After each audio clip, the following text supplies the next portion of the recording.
نبی رحمت صلی اللہ تعالیٰ علیہ وآلہ وسلم کے میلاد کا مہینہ بہت بہت مبارک ہو۔ اللہ پاک کے آخری نبی صلی اللہ تعالیٰ علیہ وآلہ وسلم دنیا میں تشریف لاتے ہیں، کائنات میں خوشخبریاں دی جاتی ہیں، نعمتیں گویا تقسیم ہونے لگتی ہیں۔ حضرت حلیمہ سعدیہ رضی اللہ تعالیٰ عنہ فرماتی ہیں، میں جان رحمت صلی اللہ تعالیٰ علیہ وآلہ وسلم کو مکے سے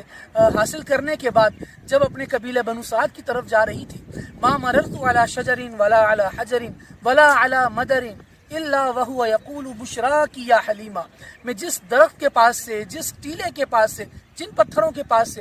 گزرا کرتی تھی، وہ یہی کہہ رہا ہوتا تھا، اے حلیمہ تجھے مبارک ہو۔ آمنہ کو مبارک دی جاتی ہے، حلیمہ کو مبارک دی جاتی ہے، تو کیوں نہ اہل سنن ہم مسلمان آپس میں عقائد عالم صلی اللہ تعالیٰ علیہ وآلہ وسلم کے میلاد کی مبارک ایک دوسرے کو دیں، اور اس بار تو 1500 سالہ یوم میلاد منانا ہے، تو انشاءاللہ خوب گج وج کے محبت کا اظہار کریں گے، انتہائی عقیدت، انتہائی احترام کے ساتھ جانے کائنات صلی اللہ تعالیٰ علیہ وآلہ وسلم کا میلاد منائیں گے۔